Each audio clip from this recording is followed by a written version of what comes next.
Morning, Mr. Commissioner. It's Patrick McGowan. With me is Jennifer Chan. We're counsel for the Commission. The panel today will consist of two individuals from the Department of Fisheries and Oceans. On my left, Mr. Randy Nelson, and on my right, Mr. Scott Coltish. Swear the witnesses, please. Mr. Nelson, you have been sworn before, and your oath is still under effect. Yes. I read the affirmation to you. You solemnly affirm that the evidence to be given by you to this hearing shall be the truth, the whole truth, and nothing but the truth? I do. Would you state your name, please? Barry Scott Coltish. Thank you. Counsel. Thank you, Mr. Commissioner. Just before I commence the examination of the witness, I'm going to mark the Commission's next policy and practice report, which is at tab 1 of our list of documents. It's titled The Department of Fisheries and Oceans Policies and Programs for Fisheries Enforcement, dated April 19th, 2011. That could be marked as the next PPR, please. PPR number 13. Thank you. Mr. Nelson, you're the Regional Director of Conservation and Protection for the Pacific region? Yes. And you previously testified at this inquiry primarily on the topic of habitat enforcement? Yes. And that was April 7th and 8th? I'm not sure the exact dates, Okay. but For the Commissioner's benefit, I understand those were the dates. And Mr. Commissioner, just for your benefit, his CV was marked as Exhibit 687.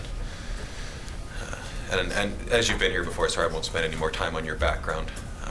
Mr. Coltish, you joined the Department of Fisheries and Oceans as a fisheries officer in 1982? yes, that's correct, on September 1st. Okay, and within CNP, you've been posted at various locations around the province? Yes, that's correct.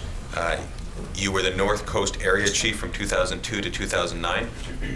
Yes, that's correct. And you're presently the Regional Chief of Intelligence and Investigation Services for the department, is that correct? Yes, that's correct. And that's sometimes referred to as I&I? That's the acronym, yes. Okay, and it's similar to a group that was formerly known as the Special Investigation Unit within the department, is that correct?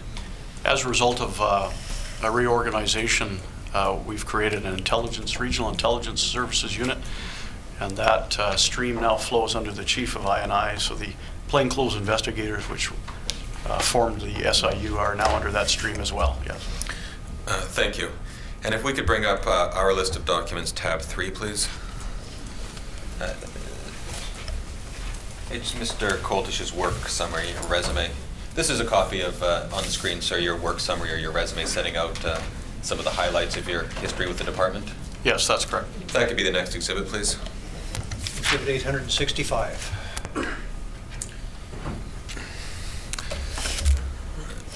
Mr. Nelson, I'm going to ask you a couple of questions about the manner in which the department keeps statistics and some questions that we asked you that arose from that. CNP keeps statistics about occurrences and outcomes of investigations and other matters related to investigations in a system called DVS, is that correct? Yes, it's a data violation system, is what the acronym says. Okay. And you also keep statistics about officer effort and matters related to that in a system called FEATS, F-E-A-T-S? Yes, it's a time tracking system where officers every day record what activity they do during the day in an electronic system, and provides us information on summarizing what we're doing throughout the region. Thank you. And the Commission made a request to you to collect certain statistics or information from these databases as well as other sources. Is that correct? Yes. And we did that by way of posing to you 14 questions. That's correct. Some of which had sub-questions, correct? Yes. And in response to that, you, together with others from CNP, put together a package of material distilling information to answer these questions, often in the form of charts or graphs. Is that correct? Yes, some of the data was obtained through our office in Ottawa, provided a lot of the statistical information, and then we had a group of 13 of my staff, 12 of myself, got together for an entire week and put other information together. We had a total of 350 years experience with the 13 people in the room, so we were able to go back a long ways and get a lot of information together. I wonder if we could bring up the document at our list at number 2, please, Mr. Lund.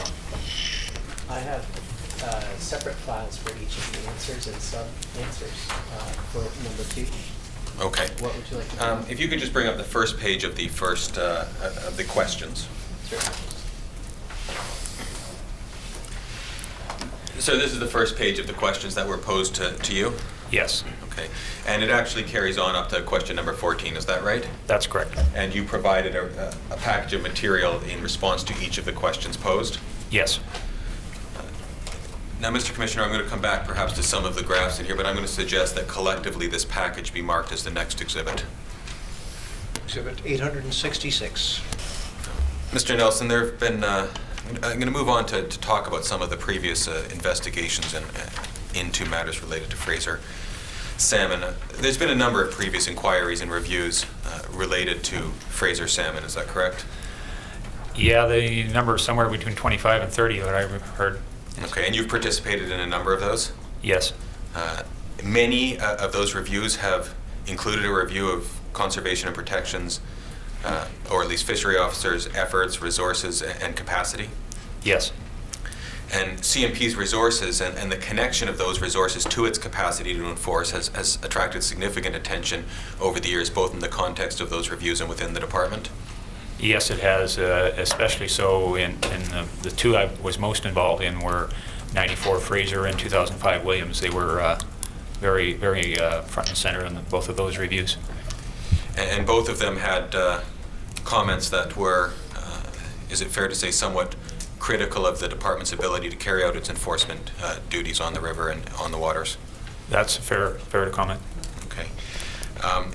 The commissioner has before him significant evidence about present budgeting issues, both from the policy and practice report and information you gave him when you were last here, and I'm not going to cover those areas again, and you can take it that the commissioner is familiar with what's in the policy and practice report and your evidence from last time. I am going to ask you some questions, however, about the implications of some of these budgeting issues on the enforcement of Fraser sockeye fisheries, as distinct from habitat that you were talking about last time, okay? Okay. Following the Williams review, there was an influx of money to conservation and protection, is that correct? Yes. And it was in the neighborhood of $1.8 million on an annual basis? Yes, and it was specifically targeted for the Fraser River. And it was initially referred to within your department as the Williams money, is that right? Yes. And this money was ultimately rolled into PICFI and is now provided to you through PICFI, is that correct? Not the same amount, but it was rolled into PICFI and is now part of that. And the amount that you're presently getting? Of the Williams money, the 1.8 million, 500,000 of that was for vehicle replacement for the first 2 years. Then that number was taken off, dropping it to 1.2 million. I believe last year it was in the range of 1.1 million, plus the actual PICFI money was in the range of 720,000. So 1.2 and close to $2 million. And are these funds used in part to facilitate the department's response to some of the recommendations that were made in the Williams report? Yes, the primary focus of the resources were to deal with what was perceived to be serious compliance issues with close time patrols on the Fraser River. That was the focus of attention, and has continued to be the focus of attention with those resources, the former Williams money. The PICFI money has been, the focus of that was to move us to an intel-based enforcement. So we were able to hire 5 new staff for the past 5 years to try and move us in that direction. Prior to getting the Williams money, prior to the Williams report, I wonder if you can explain to the Commissioner your assessment of CNP's capacity to carry out its enforcement duties. It was very limited. Very, I guess the testimony I provided in the Williams review probably spells it out more clearly than I can spell it out right now. But it's fair to say that we could not say what was happening on the Fraser River in a lot of areas during closed times. We did not have the capacity to do patrols, and this Williams money allowed us to bring in officers from throughout the region to assist on the Fraser River and also enhance the local officers' ability to do more work at all hours of the day. One consequence, though, of bringing these staff from other parts of the region is it left holes and gaps behind in their areas and reduced their abilities to do patrols. And some of those were in coastal areas where Fraser River sockeye are passing. So although we did a very good job, I say an adequate job of compliance over the last 5 years with the Williams and PICFI money, it did create some holes in other parts of the region. Prior to the Williams money, did you have a credible enforcement presence on the water in areas In my view, no. connected to sockeye fisheries, Fraser sockeye fisheries? On Fraser River sockeye, no, and that view would be shared by virtually every officer that worked on the Fraser River watershed. As director of CMP for the Pacific region, are you the person who's primarily charged with responding to and implementing the response to the Williams recommendations in this region? Yes. Okay. I wonder if we could please bring up Exhibit 77. As the director, you're also responsible for being familiar with recommendations that were made previously to the department in earlier reviews. I'm very familiar with this document and used it for many years afterwards to remind ourselves and people in the department of the concerns that were raised in it. I wonder if we could just turn to page 61 of that document, please.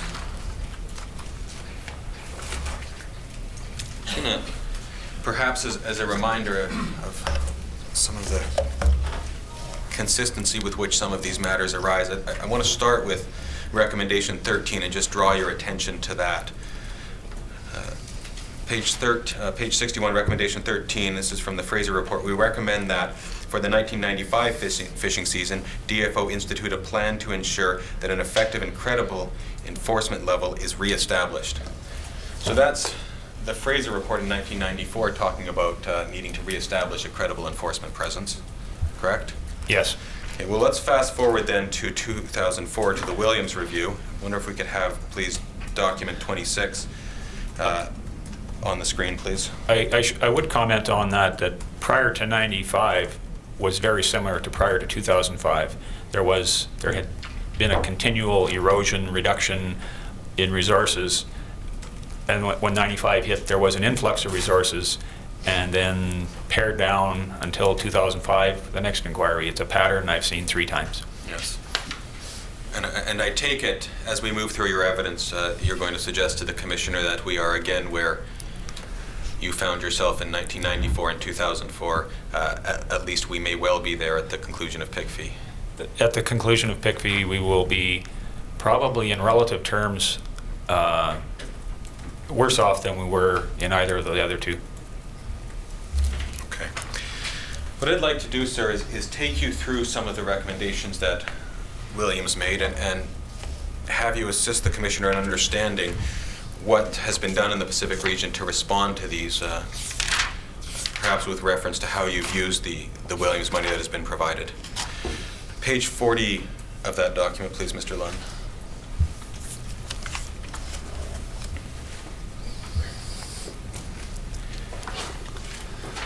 I'm going to start with recommendation 26 from the Williams report. At the present time, DFO, through its CMP division, is not maintaining a credible enforcement presence and not properly enforcing the Fisheries Act and regulations, including those that relate to habitat protection. Accordingly, DFO must ensure that adequate resources are available and that the budget and staffing are available for enforcement to be increased.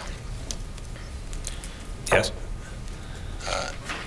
I take it from what you've told us that you don't disagree with Williams' assessment that there wasn't a credible enforcement presence at the time?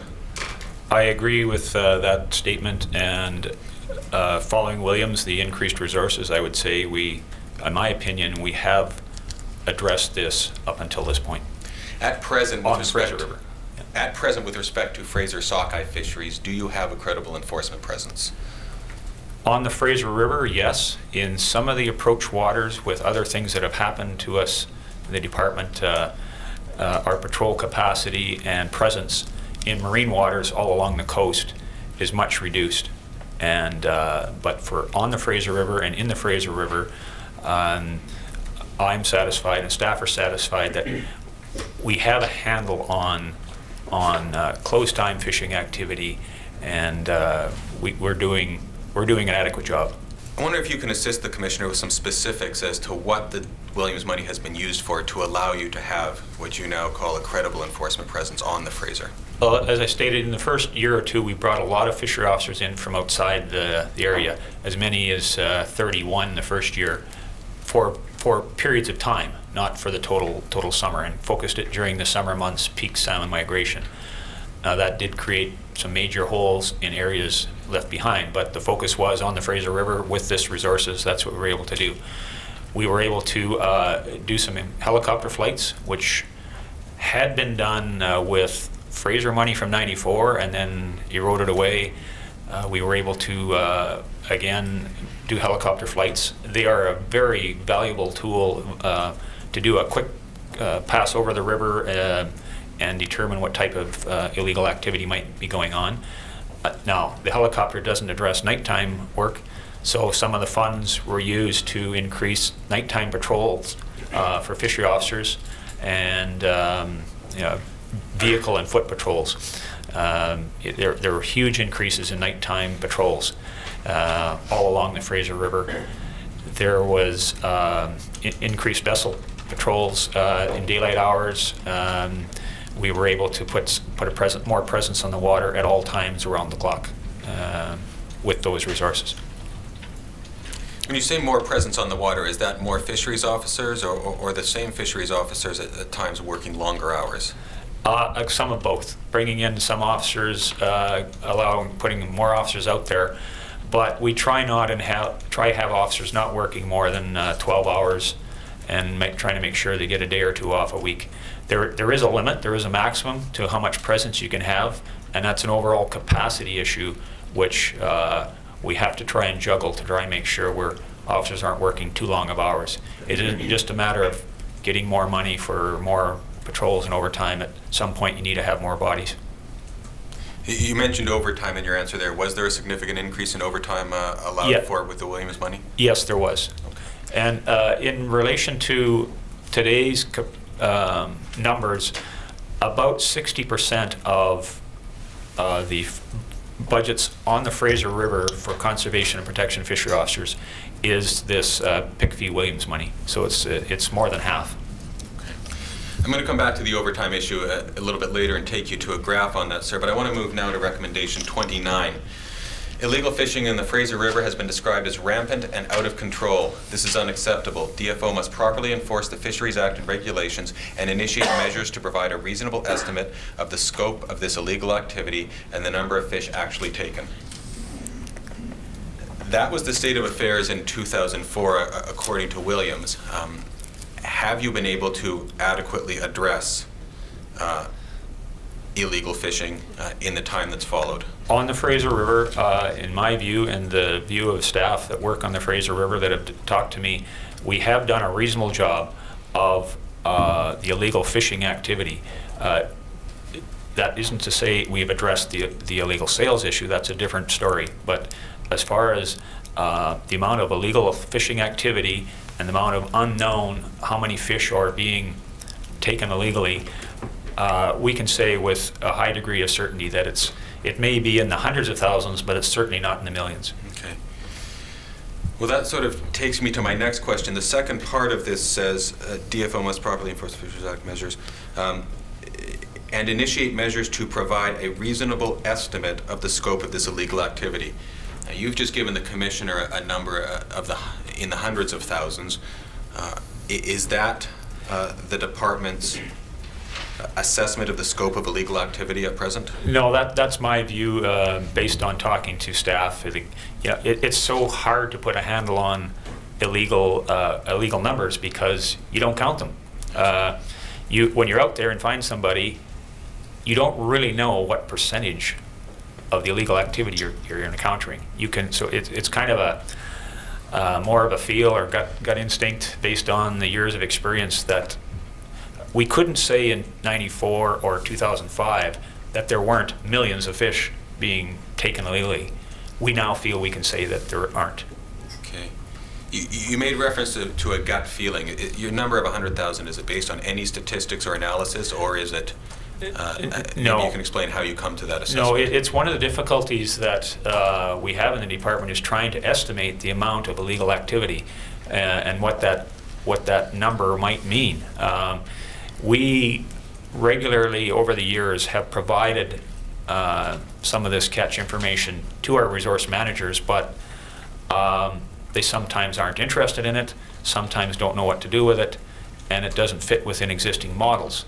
And I know there's been some attempts to try and measure that and include it in some of the overall harvest estimates, but nothing's been successful to date. Mr. Williams recommended that measures be put in place to provide a reasonable estimate of the scope. Is there any such structure that's been put in place? No. Okay. Has the department satisfied this recommendation? Not in my view, no. Moving to the next recommendation, which is number 30, enforcement must also include adequate presence to deter the concealing of overharvesting of fish by participants from all sectors. What has the department done since the Williams report to respond to this recommendation? I guess I'm looking back here, I'm trying to understand, deter the concealing of overharvest. I'm struggling with trying to understand exactly what that is. Like, I mean, hiding them from being counted, or like it's sort of related to illegal fishing. Okay. But I'm not sure on that one. Has the department, or have you as the person charged with responding to these recommendations, I guess sort of developed a view as to what your understanding of this recommendation is? I guess maybe I'm focusing too much on the word concealing. If I read the first part again, enforcement must also include an adequate presence. I would say we have had an adequate presence on the water, and presence is the primary deterrent in any enforcement. Being present is the most important. So I would say we've done an okay job over the last 5 years with the resources we've had at providing an adequate presence on the water. There is also reference in there to the issue of overharvesting, which I take it to respond to one must have an understanding of what the level of harvest is. Is that fair? Yes, and as I said earlier, I would say we have we're fairly confident that the amount of overharvest or illegal fishing is not in the millions. There is some going on, absolutely, but there's no way to accurately determine what that amount is. Does CMP have any regular involvement in auditing catch reports? No, we've tried a number of times of taking, as I said, the information we have to resource management, and it's been really difficult sometimes providing the information. I could give a number of examples that where we have provided some information on catch monitoring, but it isn't acted upon. We may come back to that issue a little bit later. I want to move on now to recommendation. I'm going to skip 31, and we will come back to that shortly. It's the sales issue, and I want to deal with that separately. So let's move on to 32. DFOs accurately record illegal nets and fishing in the Fraser River and the approach waters. The system should include overflights at varying times during closed periods of all waters in order to provide for accurate assessment of the number of illegal activities. Start with the first part, a system to more accurately record illegal nets and fishing in the Fraser River. Have you got that? I think there always has been an okay system of documenting illegal nets. What we didn't have is the capacity to go out there and deal with them.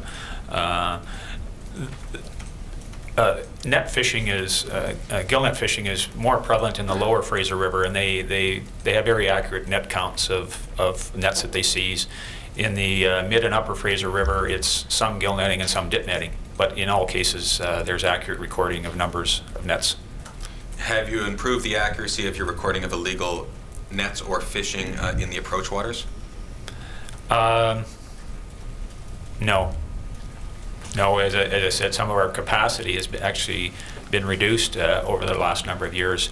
along with increases in other priorities that are coming along. With respect to overflights, have they increased? Yes, as I mentioned, in 2005, we have somewhere in the range of 75 hours, I believe, is flown in the Lower Fraser and about 75 hours in the interior on an annual basis. Okay, you're making reference there to Helicopter time, sorry. Yes. Yeah, helicopter time. You're referencing overflights on the Lower Fraser and Upper Fraser, correct? Yes, yes. What about the marine and approach waters? What's the state of overflights there from 2005 there has been to present?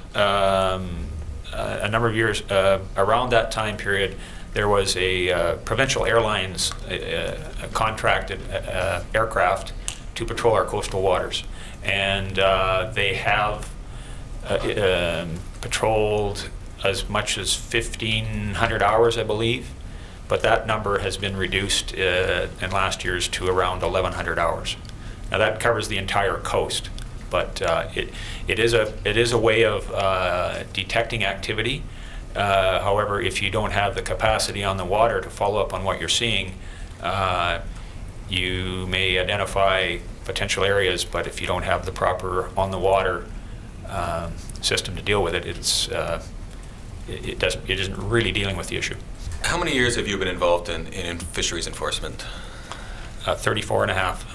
In your 34 plus years, have you formed a view as to whether there is any connection between officer presence and the degree of illegal activity?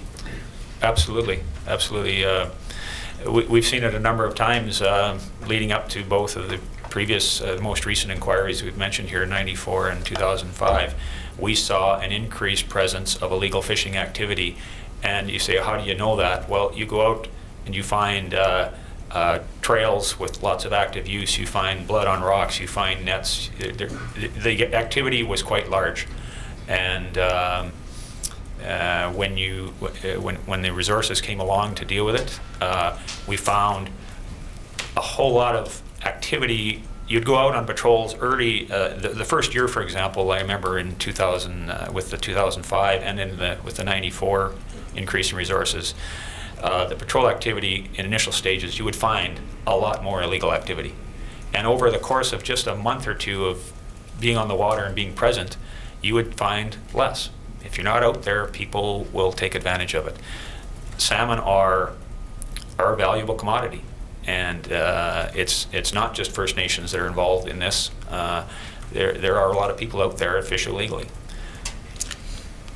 You've talked about the increase of resources and especially the increase of effort on the river. Have you given any thought, or has the department done an assessment of what the anticipated result might be of the reduction in overflight hours on the marine and approach areas and some of the other reduction in capacity in those areas? Sorry, ask that again, please. Has the department considered what the result might be in terms of levels of illegal activity in the marine and approach areas of the reduction in overflight hours and the other reduction, other sort of cumulative reduction in marine capacity? We've certainly identified it. Like there are a number of things, like the reduction in hours means you're out there less of the aerial surveillance flights. We have less access to patrol boats. There was a time that we had 30 or 40 patrol boats on the coast. We now have access to 4, and those 4 are owned by the Coast Guard, and we pay for their services to provide us a patrol platform. And those services are getting more costly each year. And they also had marine enforcement officers, which were trained Coast Guard staff on board those vessels. At one time, we had 55 of those. And those have been eliminated now. So there's so many things that have impacted the reduction in numbers of eyes and ears out there. We've countered it with the aerial surveillance program, and then we've moved to more use of high-speed rigid hull inflatables, Zodiac-style boats. We have some of those 25, 30 feet long, and they are a good, fast way of getting out on the water, but they're very costly to run. And they're in inclement weather or rough weather. They don't do the job that a patrol boat would. So you should have a combination. Do you now have a reduced presence in the approach waters as compared to say 2005? Overflights were at their peak, or Yeah, slightly after? reduction in overflights for sure. The patrol boat capacity has probably been relatively the same with the 4. Those large cuts were before that. Okay.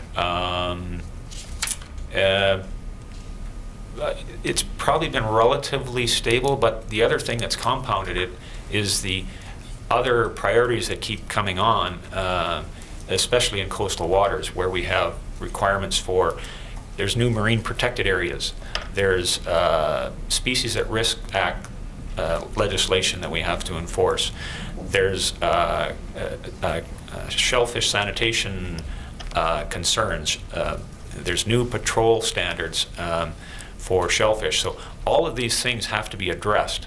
So although since 2005, the number of officers in coastal marine areas has remained relatively stable, the amount of other duties that have been added to their plate draws them away from patrolling checking for Fraser River sockeye impacts. Thank you. Fisheries take place there where Fraser sockeye may pass that either aren't patrolled at all or are very infrequently patrolled? Well, certainly areas that are infrequently patrolled, up off the west coast of the Queen Charlotte Islands, it's very difficult to get out there, especially when you don't have larger patrol vessel capacity. There's areas on the coast that get minimal, there's areas throughout the region that get minimal attention. Moving to recommendation 33, DFO should maintain a complete record by species of all fish found in confiscated nets. Is that done? Yes. Okay, and where is that stored? In each of the offices and each of the areas, would they have that information? If I were to ask you to provide information about the number of sockeye found in confiscated nets in 2010, Fraser sockeye, could you do that? Yes, not Okay. right now, but I could. No, it's just Yeah. that capacity is in place now. Yeah. 34, night patrols should be undertaken on a regular but variable basis, particularly in those areas where illegal fishing has been reported. Does that occur? Yes, that's one of the items I think we've addressed fairly well. Is it the overtime that has in part allowed that to take place? It's one of the important items that's helped us do that. We also shift officers too. We have the ability to shift them to work regular hours through the night, but with the numbers that you have, overtime is a vital part of maintaining the presence because of the number of officers that we have. I wonder if we could have page 123 of the policy and practice report, please. Thank you. Mr. Commissioner, this graph is taken from Exhibit 866, but for convenience, I'm just taking you to the copy of it that's in the policy and practice report. Mr. Nelson, this graph, and perhaps I'll just summarize what I understand, and you can tell me if I've got it right, summarizes the quantity of overtime expenditures in the Lower Fraser and BC Interior, and indicates by the color distinction whether they are A-based or B-based funded. Is that correct? That's correct. The darker color is the B-base funding. Okay. On a year-by-year basis. The upper part being Lower Fraser, the lower part BC Interior. Okay, so looking on the screen, then the pink colored hours are B-base funded and the blue colored hours are A-base funded. Is that correct? Yes. And we see a substantial increase in overtime hours in 2005. Can you explain to the Commissioner how that came about? That was the Williams money. Is the pink we see there the Williams money? Yes. And does that give us a pretty good sense of what's going to happen to the overtime capacity if pig fee sunsets and their Williams money is not replaced? Yes, it's compounded further by an existing salary dollar shortfall that isn't shown in this graph. Like, even if pig fee sunsets, there is a dramatic shortfall in salary dollars for the number of staff we had, so that number could actually drop and maybe even not be available. Of the light blue color, like if the B-base or the pig fee Williams money, the dark colored ends, that doesn't mean we would be left with what you see as light blue. It could actually be worse. Okay. Could we please have our document number 11, please? Just before you go there, did the Williams report get marked earlier as an exhibit, Mr. McGowan, or should be marked now? It should be marked as an exhibit, and I believe I neglected to do that. Thank you, Mr. Commissioner. So that's the exhibit on It would be 867. Just before Mr. Giles does that, just let me check my notes here. I understand it is already marked as Exhibit 606, Mr. Commissioner. And we've heard about the 1.8 million you got in 2005, and as I understand it, in 2006, there was an effort on your part and the part of those that work under you to set out what's being done with the money and some of the capacity increases that have occurred. Is that right? Yes, I wasn't in my position on that date, but I believe I was working in Vancouver helping assist, and this information was compiled to report through to the department of what we were doing with the increased funding from Williams. Okay.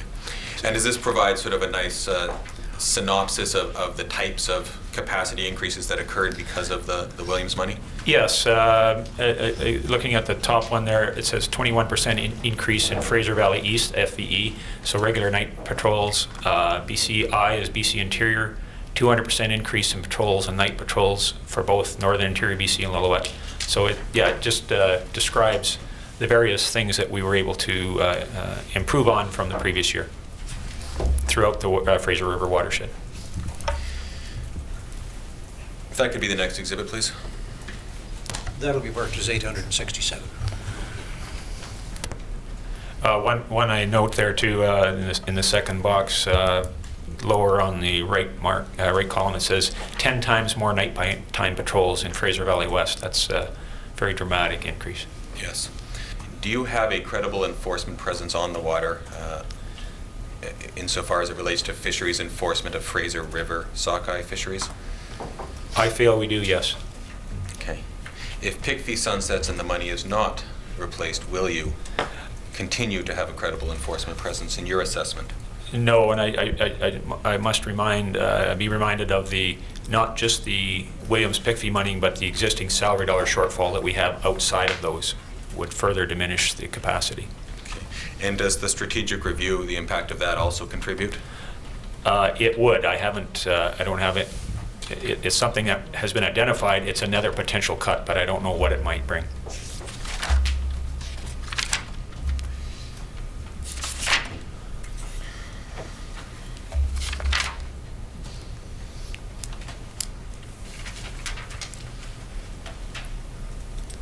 You've talked about some of the benefits that have come because of the Williams money. Do we take it that the removal of the Williams money, the sort of the opposite will occur and those benefits will be lost? Is that your evidence?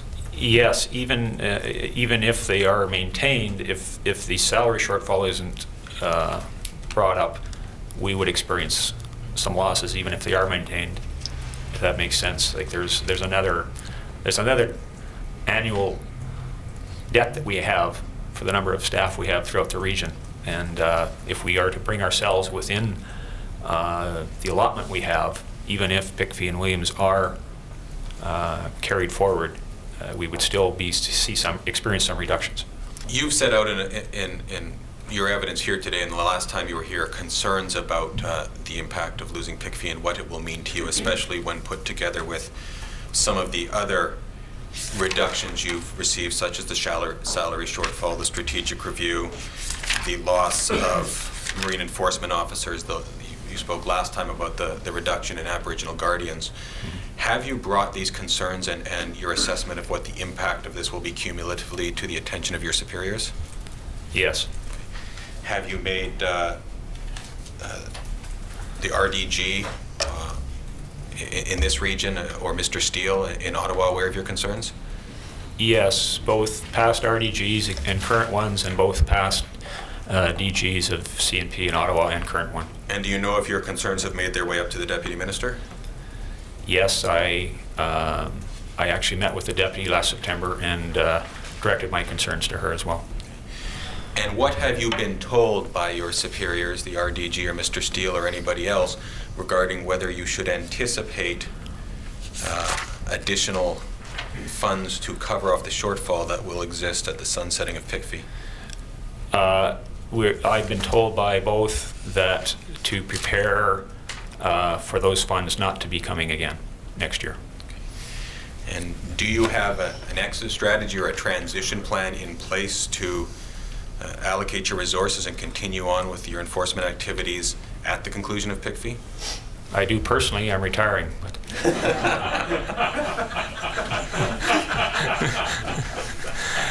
no, it's not a laughing matter, but we've come up with a plan, and that plan we met with the same group of 12 staff that report to me, and said if the worst case scenario, or the case scenario that we've been told, would result in loss of 30 to 40 fishery officers in the region. So we said, well, what would that organization look like? And with the focus on moving to an Intel-led model, we still want to do that. If we take that, the end result would be an organization with 30 to 40 less fishery officers throughout the region. That's about 25% of our existing allotment, and would result in the closing of, we estimated, 12 to 13 of our existing 35 offices throughout the region. So there would be large areas on the coast without fishery officer presence, requiring increased travel time for those areas to get any patrol coverage.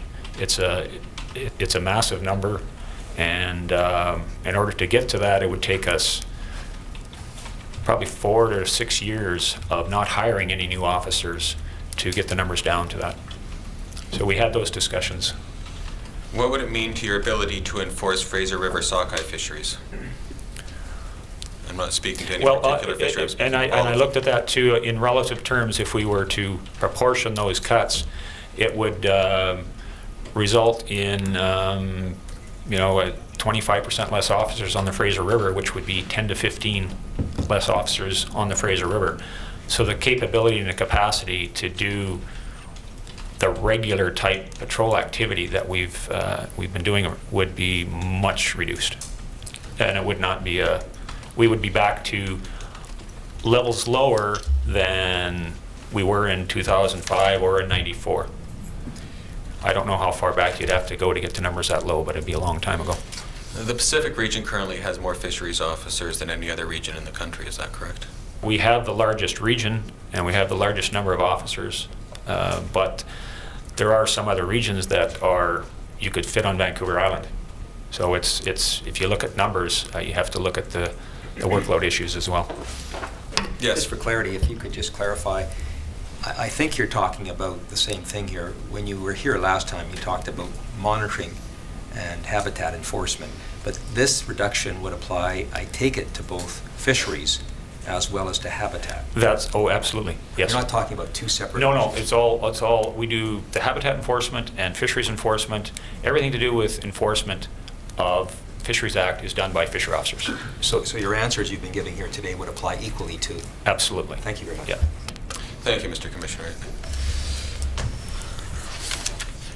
I'm going to move now, sir, to the issue of illegal sales, and I want to start with back with the Williams report, Exhibit 606, page 41. And I'm going to take you, sir, to recommendation 31. This is Mr. Williams' assessment in 2004. Throughout the South Coast, there is an ongoing problem with illegal sales of fish, both fish that have been caught as part of an FSC entitlement and fish that have been illegally harvested. We heard little evidence of any serious effort to prevent this activity. This situation is intolerable and must be addressed by DFO. That's a recommendation that I take it you're aware of? Yes. And have efforts been made to respond to that? There have been efforts made, and but it's a recommendation I'd say we have not achieved. It's still an issue, and when this refers to South Coast, I'm looking that to mean Vancouver Island is what we call South Coast as an area, but I'm assuming that this also means southern BC, as in the Fraser River. Well, maybe let me ask the question this way: the report identifies a concern with respect to the South Coast. Is it your assessment that a similar concern also applies in other areas, or did apply at that time? It's a similar issue coastwide. Okay, when you say coastwide, does that include Prince Rupert, Vancouver Island, and even in the Yukon. okay, and what about non-coastal areas, Lower Fraser or Upper Fraser? Yes, it's issue in all regions, in all areas within the region. Okay. Now I'm speaking of the 2004 timeframe. Did that concern apply in your assessment more broadly than to just South Coast, but to other areas as well at that time? Yes. To this recommendation, further investigations, including what came to be Project Ice Storm? Yes. Mr. Coltish, I wonder if you could take a moment and explain to the Commissioner, without getting to the results yet, but explain sort of the design and the process that was undertaken in Project Ice Storm, please. The issue of illegal sale of fish, salmon from the Fraser River out of all sectors, but primarily out of the Aboriginal food, social, and ceremonial fishery has been an issue, a long-standing issue for the organization, and was highlighted in the Williams report. The issue concerned or to consider is that sale is the primary root cause of illegal fishing. Primarily, it's an economic-based issue, and most of the fish clearly illegally harvested is intended to be sold.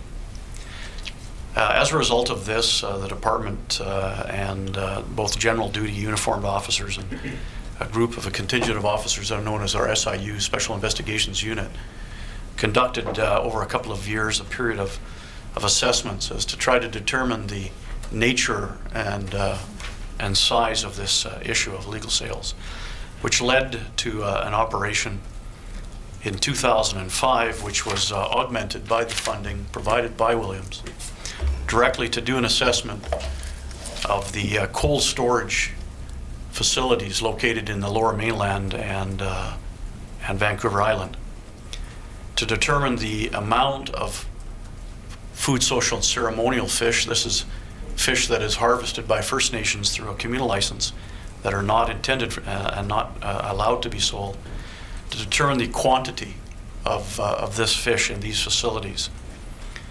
As a result of this investigation that primarily occurred throughout the summer and early fall of 2005, an audit of that information, inspections, and so on was conducted by DFO staff. It resulted in just under 2 million pounds of sockeye found in the Lower Fraser and on Vancouver Island. And as a result of that, the department hired an independent audit from Audit Canada to come in and review the findings, which were confirmed that, again, approximately 2 million pounds of sockeye were found in these cold storage facilities during that project. Okay. And there was a memorandum to the Deputy Minister prepared summarizing the findings of this, is that correct? Yes, that's correct. If we could have document 24, or list of documents 24, please. This is that memorandum? Yes, that's correct. That could be the next exhibit, please. Exhibit 868. And I'm looking at the second bullet there, pardon me, the third bullet under the summary. The audit has determined at the end of the fishing season in September of 2005 an estimated 1.9 million pounds, or approximately 345,000 pieces of food, social, ceremonial FSC salmon was in cold storage in 110 plants throughout the Lower Mainland. Is that a fair summary of?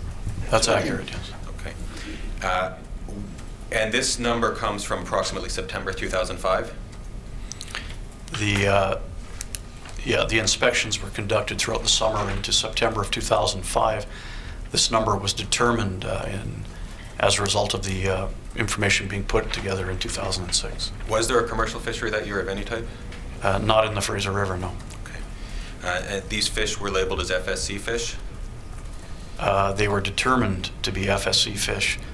Not many of them were labeled FSC, but they were determined to be FSC. Okay. Fish caught that year.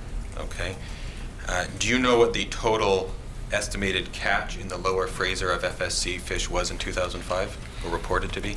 I believe it was about 457,000 pieces, somewhere thereabouts.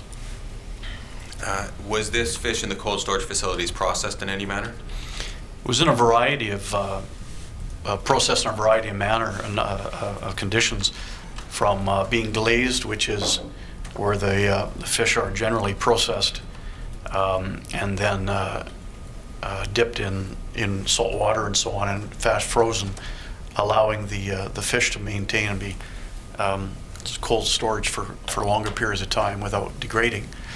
The fish product was found that was smoked, had already been processed, packaged in small packages and so on, filleted, and in some cases custom packaged, where the fish had been packaged in smaller portions in the vacuum pack type packaging, typically that you would see in commercial sales opportunity, where people are commercial retail sales and so on, as well as in individual. People will do it individually for themselves as well. Most or all of this was consistent with the type of processing that you would see for commercial fish and how it was handled and packaged. Are there costs associated, to your knowledge, with keeping fish in cold storage? Yes, all of this, if done by a processing facility, a plant, or there's a cost attributed to it. And the interest clearly for ourselves is that for food, social, and ceremonial fish that is harvested to be distributed amongst the communities, First Nations communities, generally are not going to incur a lot of cost because somebody has to pay for that. And in the situation where we have this a volume of product that has been processed in varying ways, there are substantial costs attributed to that, and hence in various ways of having that paid for, it leads us to believe that this product was simply not just for food, social, and ceremonial use. You made reference to the department retaining an external auditor to essentially audit the numbers. Is that correct? Yes, that's correct. Okay, I wonder if we could have our document 23, please. It's a document setting out the numbers as checked by the auditors of the number of fish in cold storage. Yes, on the left-hand side, the blacked out would be the owner of the products, and the right side are the tallies of the amounts found. Okay. Now, I don't want you to identify anything that's written under the black specifically, but generally speaking, would those be the names of individuals that own the fish, or something else? Both individuals and companies. Okay. Because many of the people who own this product opened up and identified companies, and this fish would then be held under the company name. Okay. And if we look through that, will we see that several of the owners had quantities in the hundreds of thousands of pounds? Yes, that's correct. That could be the next exhibit, please.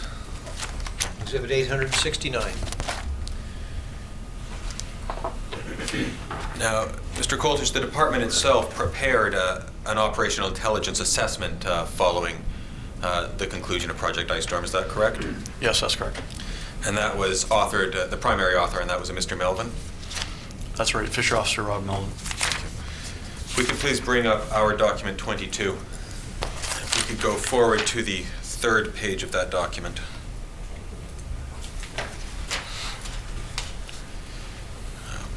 The very first, the executive summary or key findings. Number one, the FSC First Nations fishery on the lower Fraser is largely out of control and should be considered in all contexts a commercial fishery. Let me ask you, we had Williams who made his comments with the South Coast. We now have findings here related to the lower Fraser. Is that, well, let me ask you, is that a finding, first of all, that the department accepted Mr. Coltish as being accurate? Well, I'm sure the many of people in the department probably wouldn't like the way it's written, but I think what it's intended to state is that the intent of the FSC fishery under First Nations as provided by Sparrow was to provide for food, social, and ceremonial purposes.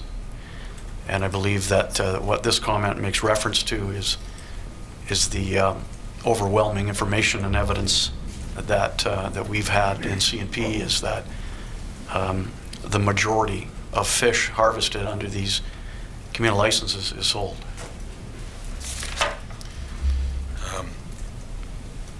And there were a number of recommendations that were also put forward in this document over on page 4. Is that correct? Yes, that's correct. I'm going to come back to those recommendations in a moment. I want to direct a question to you, Mr. Nelson. As the director in the Pacific region, we have Mr. Williams' assessment in 2004. On the heels of that, Project Ice Storm, which comes up with the assessment I've just read. What did that tell you about the state of matters with respect to the illegal sale of Fraser sockeye in the province in 2005, 2006? I think it confirmed with what fishery officers and conservation and protection thought was occurring. There were a lot of people in the department that didn't accept that, as we find with something that's that large of a number.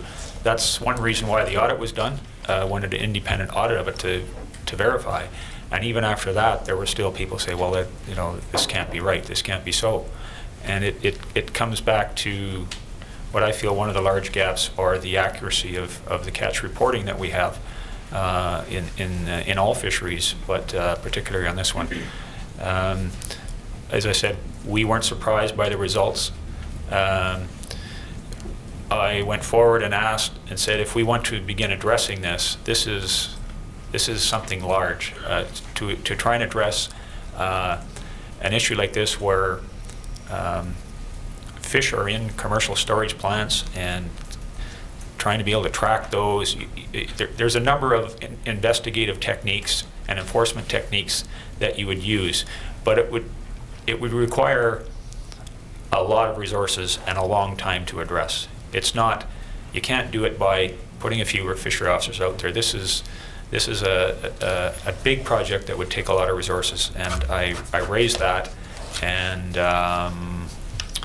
we didn't get any additional resources. We've tried to do a number of other projects to address it, as Scott will probably get into, to try and address some of the illegal sales. But in my view, we haven't begun to address this issue.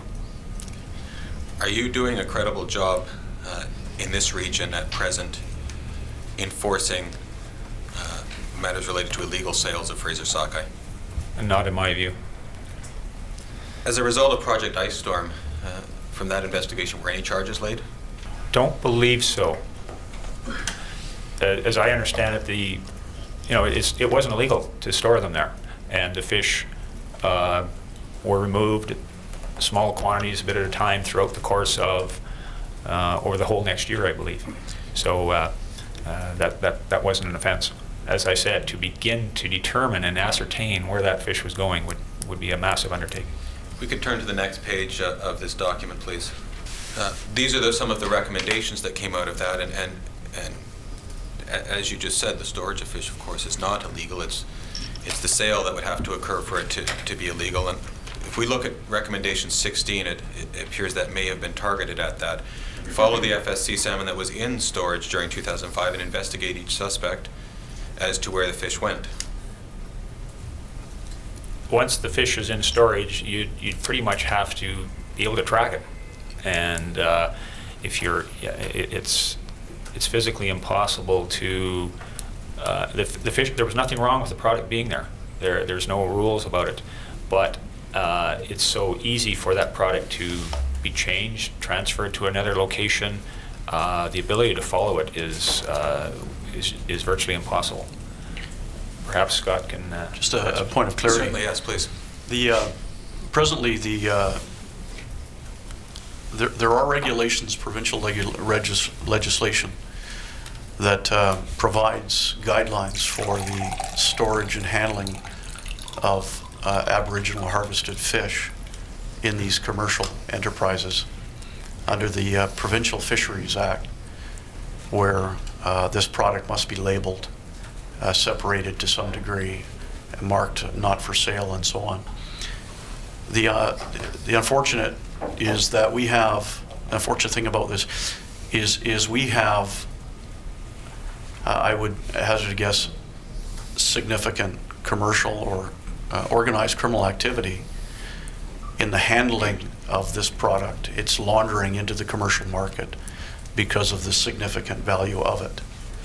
And our information and the intelligence that we're working toward and how it clearly indicates that this is going on. So Randy's comment about the size and scope of these projects and this type of thing is true. We're farther ahead now than we were possibly in 2006, but they are significant projects that and operations that we have to commit to if we're going to move in this direction. That's part of the Intel major case management process that the department is moving toward to handle these very types of audits and so on. We're just about there, but our future is in jeopardy given what we've heard today from Randy. Mr. Coltish, has a similar large-scale audit of plans been done subsequent to Project Ice Storm? Not to that extent. What we found was that in 2006, by about, I think it was the summer of 2006, 60 to 70% of that fish had moved. And we realized that the shortcomings of being able to trace and audit that. We've investigated and will continue to investigate illegal sales as a primary activity of our projects. But again, when it comes down to the nature of that type, we're developing our capacity through major case and intelligence, and I would suggest that we can, we would just about be ready to be able to mount another major project with the idea rather than just assessing, actually following the product. But that is contingent upon where we're heading now with these funds and our manpower issues. There has been, it seems, a focus here with Project Ice Storm on fish taken in the FSC fishery. Has there been a similar assessment done whether they're to determine the magnitude of illegal sales which result from the recreational fishery or illegal harvest by other user groups? Well, on the Fraser River, we have a very large recreational fishery that takes place outside of the lower mainland in the Fraser Valley and so on. And certainly there are catches that occur, and again, we have intelligence that indicates that at times some of this product may be sold. But it's not significant, and when it comes down to amount and numbers. As far as the commercial fishery, well, that's the whole idea of having that fishery is to catch and sell. We still have issues when it comes to catch reporting at times, depending on whether people are selling their own products and so on, and catch statistics. But clearly it's the ability for them to harvest and sell their product. The only thing that they would be concerned is prohibited species if there's a non-retention. And in the Fraser River on Sockeye, there's generally no issue with non-retention. Mr. Nelson, what has the department, to your knowledge, or Mr. Coltish, done an assessment of the extent of this problem? What's the percentage of FSC fish that you've determined, or have you determined, that are being sold? I couldn't guess on that. Obviously, I suspect large amounts, but I couldn't put a number on it. I don't know, Scott, if you have any. Yeah, I don't think we would probably want to put a number on it, but again, given the economic attractiveness of it, the markets that have been created, and the intelligence that we are receiving, it's indicating that it is a very, very high percentage. I think the incentive for not just Fraser River sockeye, but for any species that is worth a lot of money on the whole coast, it's another form of currency that gets used by people who want to make money by illegal means. It doesn't matter what species it is. Abalone, for example, has been closed on the coast for 30 years. There's still abalone fishing going on, and substantial amounts of money being made off abalone. So no user group is like we're talking a lot about Fraser River sockeye on the Fraser River, but there are illegal sales issues with most species, especially those that are worth a lot of money. Halibut is another one where we have substantial information that commercial halibut fishing, although it has a individual quota and is relatively well controlled, there are aspects to it that illegal fish are being taken with that as well. Could we have document 28, please? Actually, start at page 1. Move forward. Before we go to that one, perhaps I should mark the last document we had, which was the Project Ice Storm operation 870. assessment. Thank you. Can I just make one last comment Yes. with regards to the FSC? The issue simply isn't just a commerce issue. The department and the province, or the federal government and the province, has extensive legislation in place to protect the health of the general public when it comes down to the safety and health of this product and others. And some of the examples of what we see at times when people are selling fish after they've harvested and so on, and the condition and the health concerns is very, very significant. So it's simply not just the fact that people are deriving an income from a means in which they have no authority to do so. It boils down to health concerns as well, particularly where we see processed product, smoked and canned and others, where they have not been done through a provincially or federally licensed facility, and the potential for serious health injury or death can occur. So we pay a lot of attention to the public safety. Thank you. Madam, is this a good place to take a break? Yes, thank you, Mr. Commissioner. Hearing will now recess for 15 minutes.